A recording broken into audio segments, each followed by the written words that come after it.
Hello, my name is Robert Rickover. I'm an Alexander Technique teacher in Lincoln, Nebraska. I also teach in Toronto, or at least I did before COVID came. My guest today is Imogen Ragone, who is an Alexander Technique teacher in Wilmington, Delaware. And for this little video, Imogen is going to interview me. So I'm going to turn it over to you, Imogen. Thank you for doing this. You're very welcome. So our topic for today's discussion is that we're going to talk about online teaching versus in-person teaching, but from an economics point of view. I'll get it out. Yes. So what are the implications economically? Yes. So maybe you can start, Robert, with giving us a bit of your background with economics, because I know you actually you were an economist before you became an Alexander Technique teacher. I right? was indeed. Yeah. So yes, in a previous incarnation, I was a working economist. I worked for a number of years as a research economist at the Federal Reserve Bank of New York, and I also worked for the Ontario government for a number of years. And left that to become an Alexander Technique teacher, not a typical path into or out of either of those professions. Quite a change, I imagine. a big shift, a huge shift. And I just want to say a word or two about economics or economists as a topic. Economics is sometimes referred to, maybe still referred to, as the dismal science. And economists, you know, they're not considered usually terribly interesting people to talk to. A little boring, and people sort of doze off when they talk about economic stuff. There are very few portrayals of economists in movies or on TV, although there is a notable exception that I believe you're aware of too. There was an Australian series called Rake, which is on Netflix.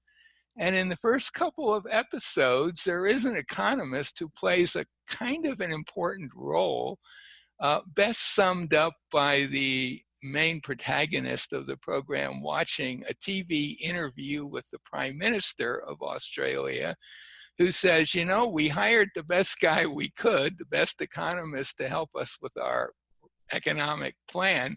And really, you can't blame us for not knowing that he was also a cannibal. And I thought, wow, there's taking it to quite a different level. So I'm not personally a cannibal, and I'm not even really a practicing economist these days, but when you train as an economist, you learn a certain way of thinking about things. And one of the things that economists are very interested in is topics like markets and market shares. And also people in business school are interested in those things as well. And I thought it would be interesting to talk a little bit about the market share. What is the market for Alexander Technique teachers who teach in person or online, and how is it changing? Because it is changing pretty dramatically. Yes, sure. So, I mean, maybe just start with that. What are the differences? Right. Well, I think we have to distinguish three separate periods of time. Everything up to about the end of, I suppose, the end of February or mid-March of 2020. We're talking in, was it October 1st, I think, right? Today? Or, yeah. September 30th, you're a day ahead. September 30th, October 2020. 2020. So before COVID, you had most teachers just teaching in person, but a growing number teaching online, but a relatively small portion of the Alexander teaching profession. And then there's, and I call that BP, before pandemic. And then there's another period, just plain old P, pandemic, which it was ongoing, and we don't know how long it's going to be ongoing, but it sure looks like it's going to be a significant amount of time. And then there's AP, after pandemic, whenever that happens. And those three markets, those three situations are all really different. The market situation is very different. So you're going to describe I'm going to those? describe Yeah. each one, and yeah. So BP, before COVID, the market for any individual teacher who was doing only in-person lessons was basically how many people lived within a reasonable drive or walk or commute time from that person's studio. Right. Unless they were working at a university or something. But a typical self-employed Alexander teacher, that would be the size of the potential market in terms of just total number of people, even including kids and stuff, because we're going to make comparisons that so the absolute number is not all that important, but the most you could ever imagine might be someone living in New York City or London or those two cities in particular, where, you know, that potential market could have been as many as 15 or 20 million people. The actual market would be significantly smaller because little kids don't take lessons and so on. But you know, 15, 20 million people is a lot of people. Most teachers would be living somewhere where it might be a million people or 2 million people. Right. I live in Lincoln, Nebraska. I'd say my potential market at that point would be just over 1 million, maybe. Lincoln, medium-sized city, Omaha, a larger city, 1 million, 1.2 million, something like that. Those teachers who were teaching online at that point, their potential market, well, the world's population, I just looked it up, is almost 8 billion people now. We could cut that by 75. People with internet, yeah. Yeah, so get rid of the people without internet, and we'll even get rid of the people who don't speak English, because most of us speak English. So maybe it's 2 billion people. Well, 2 billion compared with 20 billion, that's a 100-fold increase. 2 billion compared with 2 million, that's a 1,000-fold increase. Much bigger market. And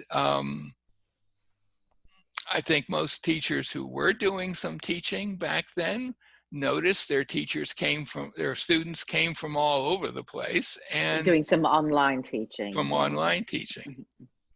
So that was the situation then. Then along comes the P period, the pandemic period. The market for in-person teaching is essentially zero, but for close to zero, right? People aren't, it's zero. But the market for online teaching is this 2 billion or whatever. And then after pandemic, the market for teachers who just do in-person teaching is back to where it was, perhaps as much as 15 or 20 million. And the market for online teaching is back to the 2 billion or so. But there are some changes that occur from the first period to the last. While the market for individual teachers is, you know, maybe still 15 or 20 million if they're just doing in person, there's a lot more competition for that market now. It's not just people who happen to live in their area, but since a lot more teachers are teaching online, pretty dramatic increase over the last several months, their market size is the same, but their market share might be dramatically different. So all of this is to say that if you are a teacher and you're kind of adamantly opposed to teaching online for various reasons, and there are certainly reasons why you might be, you are paying a pretty high economic cost for holding on to that position. May I be devil's Sure, advocate and see what you please. say about it? Yeah. A lot of business advice that people might get if they work with a coach or follow Mhm. is to niche down, because we can't speak to 2 billion Mhm. generally. Unfortunately, there's not 2 billion people searching for Alexander Technique instruction. Right. But in your local community, there's not So, 15 so, million people searching so for it. could Yeah. one argue that if you decide that in person is what you enjoy, what you find the most valuable, what works best for the way you personally like to teach, that that could in a way be more of a niche, Yep. because you'll, Yep. yeah. For sure. That would be a niche, but I would argue that's a niche that may not be, it may be limiting a lot more than you think, because let's say, so if the niche is just, well, I teach in person, Yes, it's that's not kind of a, an odd niche, because most of, yeah, but that would be a niche that would distinguish you from people who are far away from a potential teacher.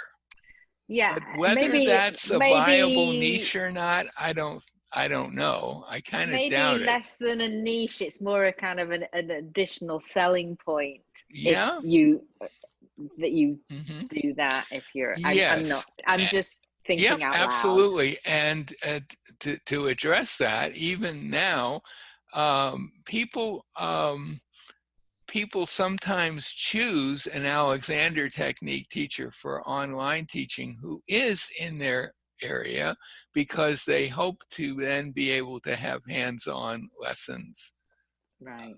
later.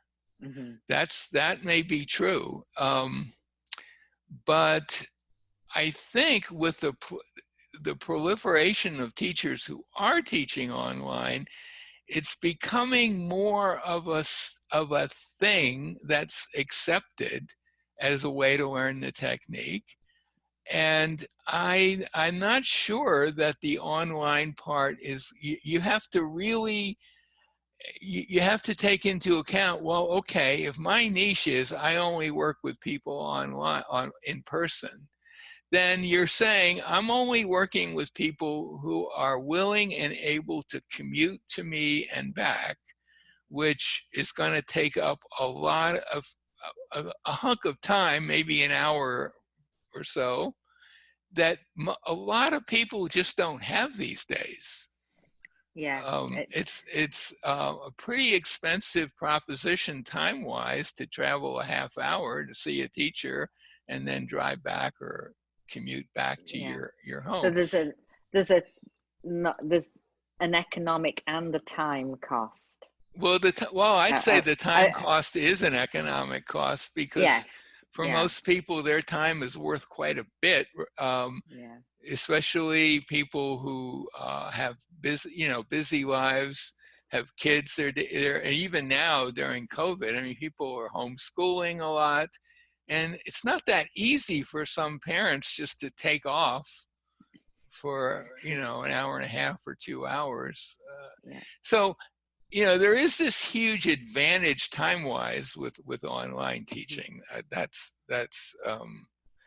the big point I'm making. And Yes. um, And my little sidetrack about niche, in a way, it's not really a niche, because a niche would be more what well, it could be I what want to work with musicians, but that's going to musicians or be the same. You're going to have the same disparity of numbers. yes, yeah. So Yeah. yeah. So and yeah, so that, I mean, that's the basic thing. I think that I'm really addressing those teachers who have kind of stayed away from online. They Hmm. just don't want to go there Hmm. at all. And I'm suggesting they might possibly want to reconsider that based on the fact that so many other teachers who had that same view only a few months ago are now quite enthusiastic about what they're doing.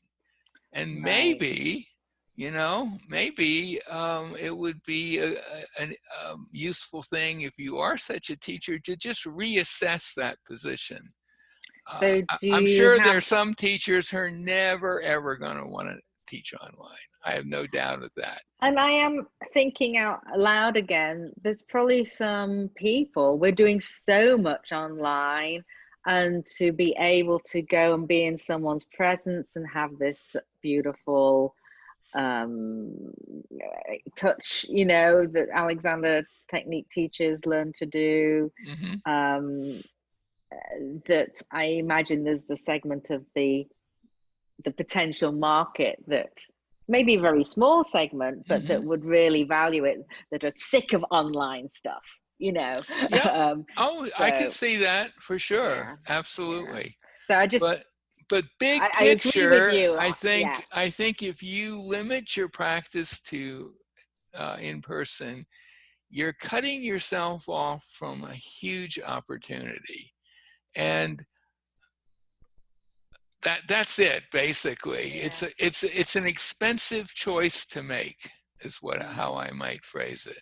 So do you have any advice I for do. I do. teachers of how they could, I mean, it doesn't have to be a I'm only going to teach online. It's more, it's like Absolutely. you can add this as an option. Sure. Sure. When COVID's done, I'm sure I'll be doing some. I'll be back to doing some in-person lessons, Hmm. Hmm. but I still think that the majority of my teaching, even then, will be online, just Yeah. because of the numbers. Or where I live, the market is relatively small. The area around me, compared to say a big city, a big urban Hmm. center. Um, Yeah. So Yeah. so in terms of suggestions, I mean, one Yeah. suggestion would be if you are a teacher who really doesn't like the idea of teaching online, I think you owe it to yourself to make sure that that um, position is based on some personal experience. And certainly one way to get some personal experience would be you already have some students that you may have been teaching before. You could offer them a couple of free online classes just as a way for you to practice a little bit. Hmm. That would be a pretty easy and safe way. You'd say, I don't know what's going to happen, but hey, it's free, and I'm would you be willing to Sure. Hmm. experiment? Or let's say you have a friend or a colleague who you think might be interested in the technique, especially if the first couple of lessons were free. You say, could you just take a couple of lessons with me and give me some feedback? And that's kind of exactly how I started quite a few Yeah, years ago now, working with a friend just to experiment. She was in England and I was in Wilmington. So yeah, yeah. yeah. Hmm. And that's a great way to start. Yeah. You do need to learn a little technical stuff, not much. Zoom is a fairly simple platform to use. And more of us are familiar with Yeah, Zoom, people. whether Well, you're that's using the it for other. Yeah, teaching or not. Yeah, if yeah. you ask someone if they'd be willing to do a Zoom lesson with you, they're going to know exactly what to do Yeah, there's that. not And yeah, as much. Yeah. it's Hmm. not some weird new Hmm. idea. The other thing that you might do as a teacher is take a look at some of the material that's particularly on Facebook, where people have actually posted videos of online classes they've taught, and even in some cases online individual lessons. And just Hmm. take a look and see how other teachers are doing it. I would think it would make sense if you really feel like you don't have any idea of how to proceed, to maybe have a lesson or two with some teachers who are doing it. Have them teach you a lesson online. I mean, it's not, most of the teachers that I've heard from have said they are just shocked by how effective it is with ones who just started doing it. And I guess that was my own experience years ago when I experimented, Yeah. Teaching with my friend, and just like, oh, this is really valuable. I actually love online teaching. Yeah, me too. I love it. I have to say, it has, when I do go back to in-person teaching, that in-person teaching will be quite different than it was before. I've learned a lot by teaching online that I can apply to in-person teaching. But I'm really just saying, if you're someone who has not really thought about it, maybe it would be worth a little of your time to investigate really what would happen if you dipped your toe in the water. Yeah. That's, and then that's it. Yes.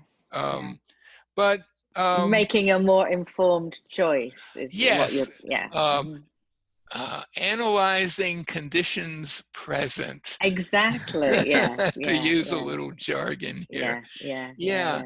Now, on the somewhat negative side, I hate to be negative, but go for it.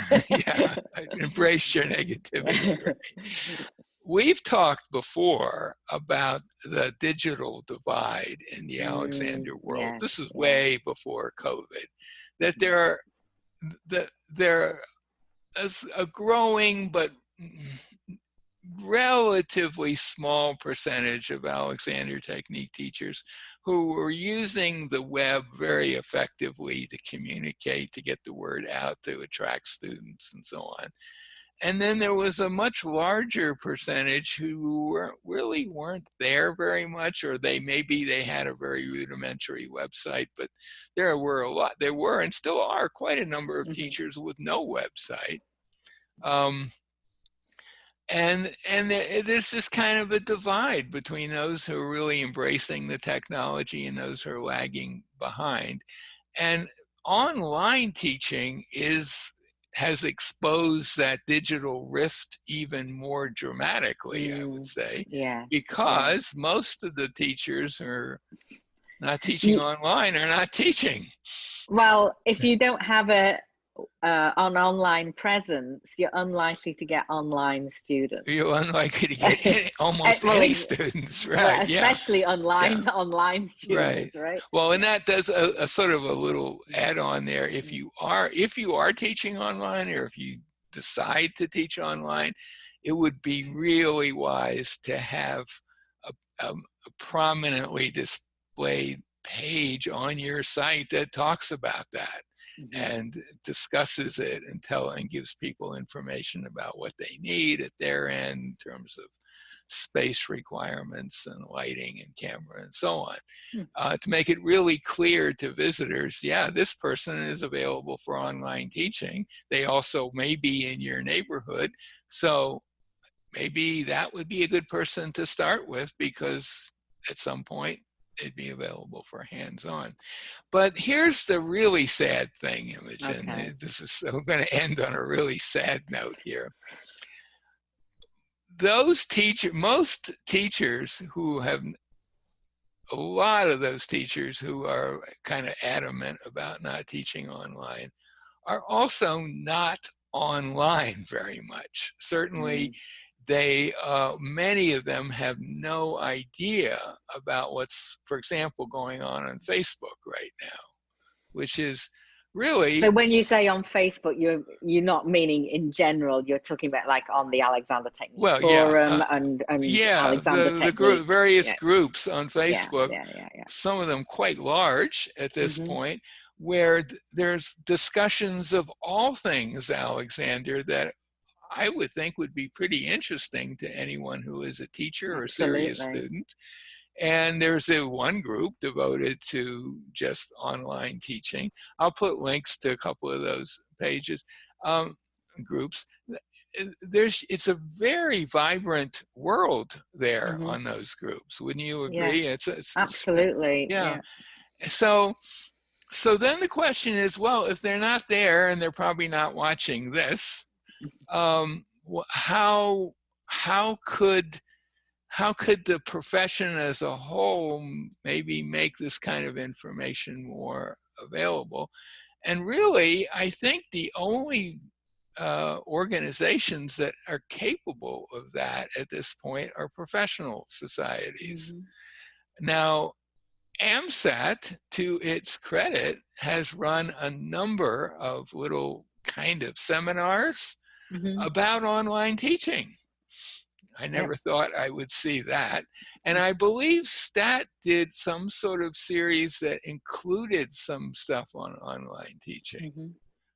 Um, so I think they could do both, and other organizations could do a lot more, because that's really, I think, the only way to reach those teachers who are just not there Hmm. to get the information that might be useful to them. Right. Right. Do you have any Yeah. other thoughts on that? I mean, it seems No, but like, yeah, I think you're right, and I think it was really great. What I can only speak from AMSAT because I'm a member of mhm, AMSAT, right, but they did a really nice series that were put on by, I think, the membership chair was really instrumental, Amanda. right, But a Amanda, really great yeah, series of Zoom presentations, stroke yes, discussions about online teaching in particular for teachers who are interested. There was nothing to say you had to do this, but right. it could reach teachers, all members. Yep, it was open to Um, anyone, and actually yeah. quite a few people were, Hmm. the one that I did a little presentation on, had there were a lot of people there. I was Yeah. amazed at how many, really. And I think that maybe is something that those societies would do well to do more of, because there was clearly an interest.